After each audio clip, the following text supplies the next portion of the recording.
Այսօր աշխարհը վերածվել է քաոսի։ Համաշխարհային կարգը փլուզվել է, իսկ նորը դեռ չի ձևավորվել։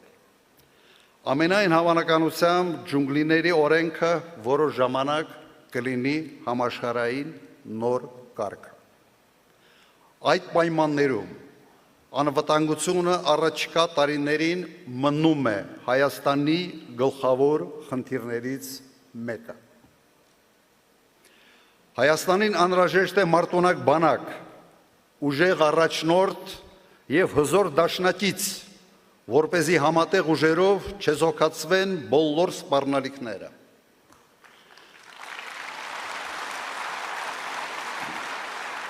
Հայաստանի արտաքին քաղաքականությունը պետք է լինի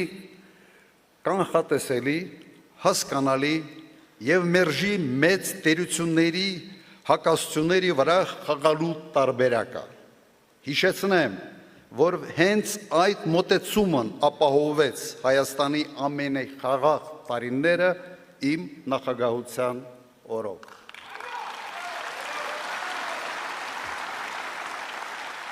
Այսօր հայտարարում եմ, որ կարող եմ ապահովել մեր անվտանգության մոդելի բացարձակ հուսալի ձևաչափ։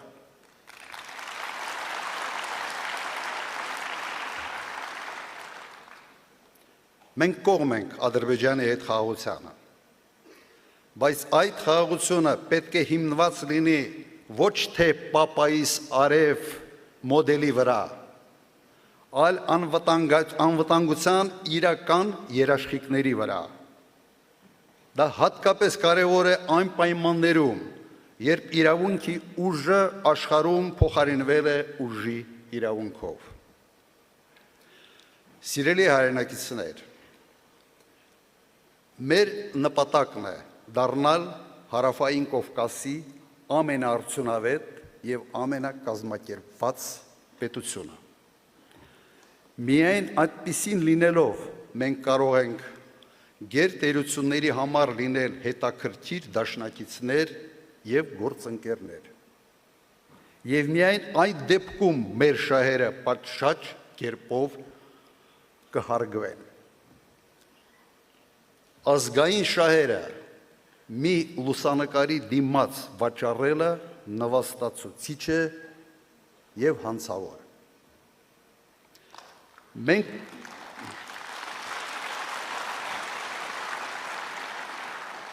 Մենք կտրուկ կբարձրացնենք պետական կառավարման արդյունավետությունը։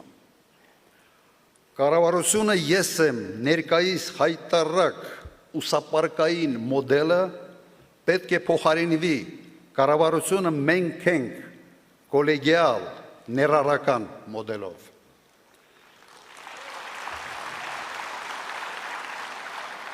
Կառավարությունը կրկես չէ, իսկ վարչապետը ծաղրացու չէ։ Իսկ երկրի բյուջեն վարչապետի անձնական գրպանը չէ,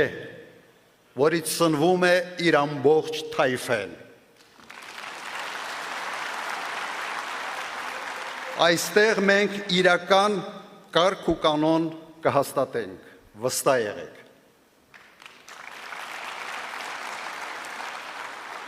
Մենք կապահովենք տնտեսական թռիչքաձև աճ, ճիշտ այնպես, ինչպես արդեն արել եմ 98-2008 թվականներին։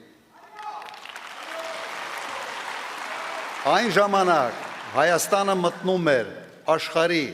ամենից արագ զարգացող պետությունների տասնյակի մեջ, իսկ վերջի 5 տարին 5-յակի մեջ։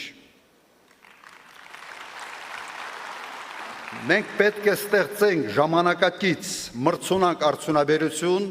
և գյուղատնտեսություն, որոնք ունակ կլինեն արտահանել ապրանքներ արտաքին տարբեր շուկաներ։ Սակայն տնտեսության աճը չի կարող ինքնանպատակ լինել։ Աճը պետք է անմիջապես արտացոլվի մեր քաղաքացիների կենսամակարդակի վրա։ Իմ օրոք Հայաստանի տնտեսությունը աճեց 6 անգամ, միջին աշխատավարձը աճեց ևս վեցապատիկ։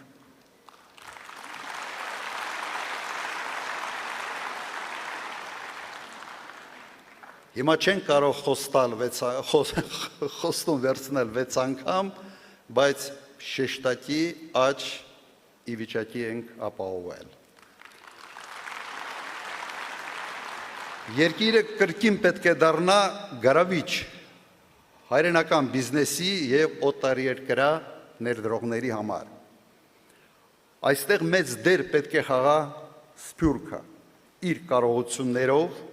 կապերով եւ փորձով։ Հենց այն Սփյուռքը, որին այսօր ցանկանում են օտարել Հայաստանից։ Մենք տարեկան կստեղծենք, դա արդեն հայտարարվել է, 35-ից 45 հազար նոր աշխատատեղեր։ Այնքան ժամանակ, մինչև գործազրկության մակարդակը կիջնի մինչև 5-6%, այսօրվա 14%-ի փոխարեն։ Սա ի վիճակի ենք մենք անել։